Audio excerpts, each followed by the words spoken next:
La Maison France 5 a le plaisir de vous inviter sur la très célèbre et très prisée Côte d'Azur, l'une des parties du littoral français les plus attrayantes, avec un ensoleillement exceptionnel, avec des plages, des criques de toute beauté, un arrière-pays qui n'est pas en reste. Et je vous en fais la promesse dans cette émission, encore une fois, de belles rencontres et des visites d'exception. Bonjour à toutes et à tous, ravi de vous retrouver pour un nouveau numéro de la Maison France 5. J'en parlais il y a quelques instants, un arrière-pays de toute beauté. J'en veux pour preuve ce village de Roquebrune-Cap-Martin. Nous sommes entre Monaco et Menton, situé à 225 mètres de hauteur, village médiéval avec ce château du Xe siècle. Ce fut le refuge caché de Coco Chanel, de Jacques Brel et de Sacha Guitry durant de nombreuses années. Ce fut également, durant les années 20, le repère de grands architectes avant-gardistes, Le Corbusier, ou encore l'architecte et designer irlandaise Eileen Gray. Elle fit d'ailleurs construire une maison en contrebas que je vous proposerai de visiter d'ici quelques instants, maison contemporaine, mais qui date de 90 ans. Un peu plus tard dans l'émission, vous allez faire la connaissance de Grégoire. Il a, lui, entrepris de restaurer une maison des années 20 en conservant le charme et l'esprit d'origine. Mais tout de suite, voici le sommaire de l'émission. Nous parlons aujourd'hui d'un incontournable de la rentrée, le salon Maison et Objets. Quelles sont les dernières nouveautés, les dernières tendances en matière de décoration? Nous en parlons avec la séquence Inspirée. Nous vous proposerons la visite d'une ancienne usine de fleurs artificielles devenue aujourd'hui un très grand appartement avec piscine intérieure. L'architecte en est également le propriétaire. Il nous propose la visite des lieux.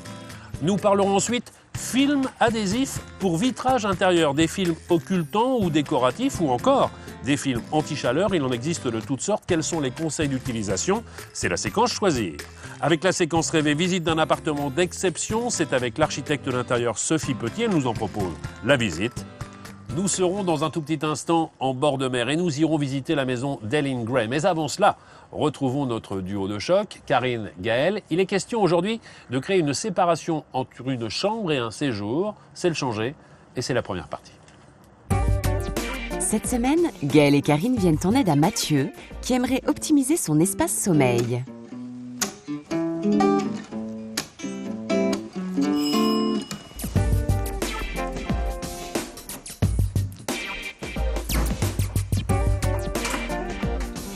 Bonjour. Bonjour Mathieu. Soyez bienvenue. Merci. Bonjour, c'est chez vous là que ça venait la belle musique? Oui. Ah, c'est chouette. Ah bah oui, elle est là. Et ben on est chez un musicien alors.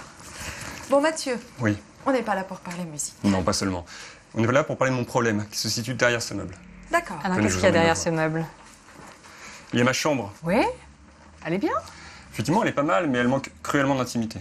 Oui, c'est trop ouvert, c'est ça? Oui. Ok. Et ça vous pose un gros problème? Oui, car nous avons 2 enfants et ils ont un peu tendance à oublier la différence entre leur chambre et notre chambre.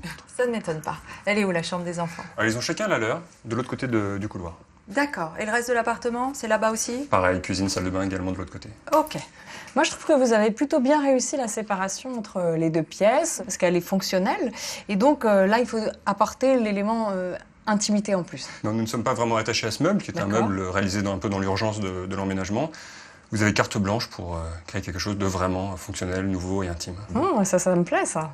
Bon, bah alors du coup, pour aller un peu plus loin, il serait peut-être judicieux d'amener le projet jusque dans l'entrée, qui est grande et qui pourrait mériter aussi des rangements supplémentaires. Oui, puis si on tire le projet jusque-là, ça va aussi permettre de sortir le salon, de l'agrandir. Alors l'entrée, elle est un petit peu comme ça, quoi. Il y a les piles de livres, ça je pense que c'est un meuble chaussure. Oui.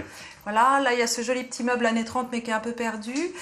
Et en entrant, on a vu qu'on était face à cette énorme penderie ou rangement, c'est ça, qui est pleine à craquer? Plein à craquer. Je vérifie. Vous pouvez y aller. Eh ben, c'est plein à craquer. Vous ne m'aviez pas menti. Bon, ça, je pense pas que t'es... On va pas y toucher. Ah, non, il est bien, il est là. Il est parfait. Donc voilà, effectivement, il y a quelque chose à faire sur cette grande entrée dans le prolongement du séjour pour trouver une espèce de fil conducteur, une homogénéité dans le projet. Je vous fais une totale confiance. Bon. Bah, écoutez, Mathieu, je crois que tout ça, c'est tout simple. On va pouvoir aller travailler. Alors, une dernière chose. Derrière vous se trouve un piano qui, à mon sens, n'est pas tout à fait à sa place ici. Donc s'il pouvait lui arriver quelque chose de positif. Ah bon, vous m'avez fait peur. C'est vous qui jouez aussi? Non, ma femme et ma fille. Ah bon, c'est une vraie famille de musiciens. On nous a perdus. Bon, bah, c'est bon. Allez, en avant la musique, on y va. Bon alors Karine, qu'est-ce que ça t'inspire? Ben, je trouve ça très bien ton idée d'emmener le projet jusque dans l'entrée. Ouais. J'ai envie de travailler un petit coin bien accueillant et puis dans le salon, la séparation entre chambre et salon. Ok. Écoute, moi je sais pas très bien ce que je vais faire. Ce que je sais juste, c'est que j'aimerais fluidifier encore plus la circulation en faisant 12 ouvertures pour la porte. Et ça donnera de la profondeur aussi dans l'autre sens du salon. D'accord, bah fluidifions.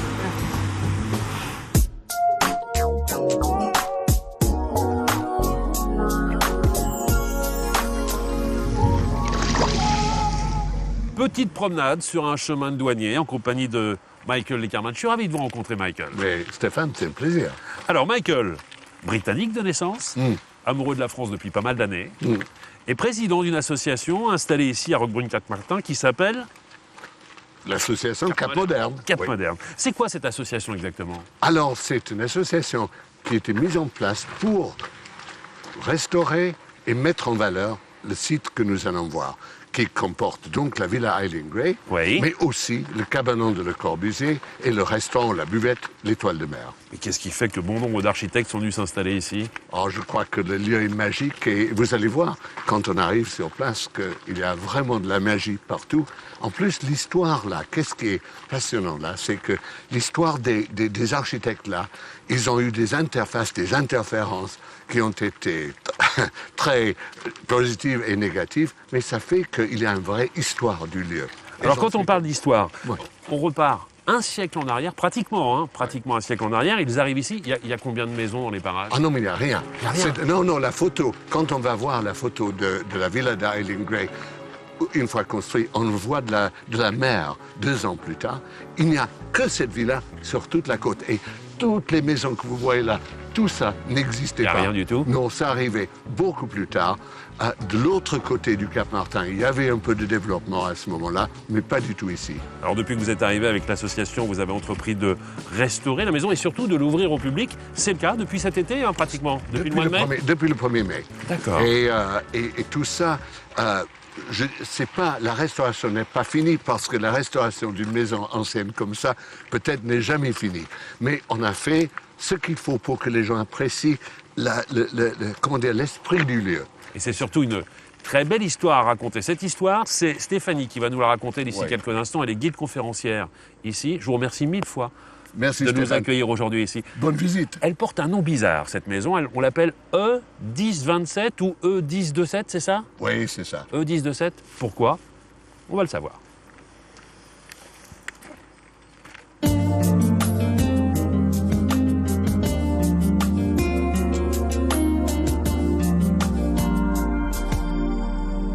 Stéphanie, Bonjour Stéphane. ça va être facile, on va s'en rappeler facilement.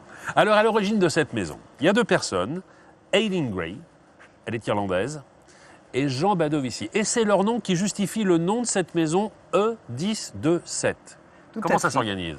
Alors c'est symbolique, c'est leur collaboration Oui. et on va reprendre les lettres dans l'ordre de l'alphabet. Donc le E pour Eileen, c'est ça? Tout à fait. Le 10, ça correspond à quoi? Au J de Jean. La place dans l'alphabet, c'est la 10e place pour le J, c'est ça? Exactement. 2 pour Badovici et 7 7 pour Gray. pour Gray. Eh ben voilà, tout Voilà. s'explique, tout s'explique. Ils sont là tous les deux. Alors, il s'installe ici il y a 90 ans. C'est incroyable. On a l'impression que cette maison, elle a été conçue pratiquement hier. Oui, même encore aujourd'hui, on ne construit pas toujours avec autant de modernité. Parce que finalement, Eileen Gray va apporter toutes les connaissances qu'elle a de ce modernisme qui naît. Elle est plus dans la décoration que dans l'architecture à ce moment-là, non? Elle est dans la création. Dans la création. Et dans la présence du corps humain dans tous ces objets qui l'entourent. Quels sont les personnages ou les grands architectes qui la stimulent ou l'influencent peut-être à l'époque? Je vois cette maison sur pilotis, ça me fait penser forcément à Le Corbusier. Elle connaît Le Corbusier. Oui. C'est surtout Jean Badovici qui va apporter aussi sa collaboration, on l'a dit, et qui connaît bien et qui adule même Le Corbusier. Donc les pilotis, c'est une modification du plan selon Jean Badovici. Très bien. Alors cette maison, elle est en restauration complète. Il y a déjà quelques pièces qui ont déjà été bien restaurées. Tout est encore un petit peu en chantier, Oui. par endroits. Mais c'est surtout le côté ingénieux de cette architecture qui nous a séduit, qui nous a donné envie de venir vous voir, parce qu'il y a des choses qu'on découvre aujourd'hui dans les maisons où on se dit comment on y a pensé et il y a combien de temps qu'on y a pensé. Je vais prendre juste cet exemple-là. Ces volets qui sont montés sur rail avec ces persiennes, c'est elle qui a eu cette idée-là il y a 90 ans? Absolument. En fait, elle reprend des éléments vernaculaires et elle va les modifier pour les rendre plus efficaces selon ce qu'elle souhaite dans la maison, à savoir ici la persienne niçoise ou ligure avec le portisol. Mais elle va la faire coulisser pour pouvoir couvrir une grande longueur de fenêtre. Et puis, elle va poser ses rails un peu à l'écart de la façade pour conserver une circulation d'air qui va toujours être essentielle dans la maison. C'est de l'architecture utile, efficace, au service finalement des habitants. Absolument. L'architecture est faite pour l'homme, ça c'est elle qui le dit, et tout découle de cela, puisque l'homme doit retrouver la joie de vivre dans un environnement. Alors on va continuer à aller visiter le bateau, parce que quand je vois cette maison, ça me fait forcément penser à un bateau avec les différents ponts ici. Comment est-ce qu'elle l'appelait cette maison ? Elle l'appelait... Son paquebot ? Oui, on fait de la maison en bord de mer. Maison en bord de mer. Et la sensation de bateau, on l'a, vous allez voir de l'intérieur. Et puis après, ce sont des clins d'œil, comme cette bouée, l'étoile qui claque au vent, il n'y a pas assez de vent aujourd'hui, mais qui donne une impression de voilure. Et on va emprunter l'escalier pour monter sur la coursive, parce qu'ici, l'escalier intérieur était quant à lui réservé exclusivement à la bonne, c'est cela ? Tout à fait. Les accès se font essentiellement par l'extérieur. Et on est pratiquement sur des coursives de bateau. Mais on prêtait autant l'attention finalement aux aménagements et aux agencements extérieurs qu'à ceux de l'intérieur de la maison. On vivait aussi bien dehors que dedans. On vivait même peut-être davantage dehors que dedans. Ici, par exemple, nous arrivons à la cuisine d'été. Et Ça, c'est la cuisine d'été. Et oui. Avec vue sur mer. Ah bah dites-moi, on ne se refuse rien. Et on est protégé si jamais il y avait un peu de pluie. Donc là, on est bien pour travailler. Voilà, la cuve permet d'alimenter la maison en eau. Ici, au-dessus, il y a une cuve ? Oui, une cuve qui va donc abriter la cuisine et jouer cet office de château d'eau pour alimenter la maison en eau, et des filtres permettaient de boire l'eau en toute sécurité. Incroyable. Cuisine intérieure. Et on va se diriger vers l'entrée qui m'intéresse. Et elle m'intéresse pour une raison simple, et cette raison, c'est celle-ci, Stéphanie. À qui doit-on cela ? Eh bien, c'est Le Corbusier, qui est un très bon ami de Jean Badovici. Oui. Et Jean Badovici l'admire et le reçoit évidemment dans sa maison. Et Le Corbusier va être subjugué par cette maison, par ce site. Et il va choisir de peindre les éléments de certains de ses tableaux. On retrouvera d'ici quelques instants Le Corbusier à l'intérieur de la maison, mais on va surtout s'intéresser à toute cette architecture utile, intelligente, qu'a développé Eileen Gray et Jean Badovici d'ici quelques instants. On marque une pause, Stéphanie, pour s'intéresser à un incontournable de la rentrée, c'est le salon Maison et Objets. Salon réservé exclusivement aux professionnels. Mais vous le savez, vous, fidèles de la Maison France 5, nos caméras étaient là-bas rien que pour vous. Quelles sont les dernières nouveautés ? Regardez, c'est la séquence inspirée. Cette saison, le salon Maison et Objets fête ses 20 ans. Une raison de plus pour ne pas manquer de souffler les bougies de ce rendez-vous incontournable de la déco. Nouvelle façon de concevoir les arts de la table, rangement malin tout azimut, simplicité d'usage du métal, véritable star du moment, ou encore réflexion sur l'urbanisation. On remarque que les designers se plient en 4 pour s'adapter à nos modes de vie. Et on commence par passer à table avec une vaisselle complètement renouvelée dans ses formes et ses usages. Cet objet a été créé par la designer Anna Roquero. Donc son idée était de créer un nouveau concept de contenant entre le bol et l'assiette. Et cela répond vraiment aux nouvelles habitudes de manger d'une manière informelle, autant dans le salon en regardant la télévision, au travail. Et donc c'est vraiment très commode et très ergonomique. Et en fin de repas, on appréciera la tasse qui pense à préserver nos petits doigts. Le principe de cette tasse créée par Hans Christian Bauer est qu'elle a un double paroi qui permet de garder le liquide chaud sans se brûler le doigt. Et la tasse, elle existe en différentes couleurs qui se combinent très bien au reste de la collection. Autre nouveauté pour grosses fêtes et petits espaces, le buffet vertical. L'idée, c'est qu'on n'a plus besoin de beaucoup de place pour présenter le buffet. On peut vraiment superposer les assiettes et on peut créer un vrai buffet vertical. Et pour compléter cette vaisselle maligne, un créateur a eu une idée astucieuse. Alors, ce sont donc 2 planches à découper sur un crochet sur lequel on peut couper ses saucissons, son fromage, on y rajoute les olives et on peut l'amener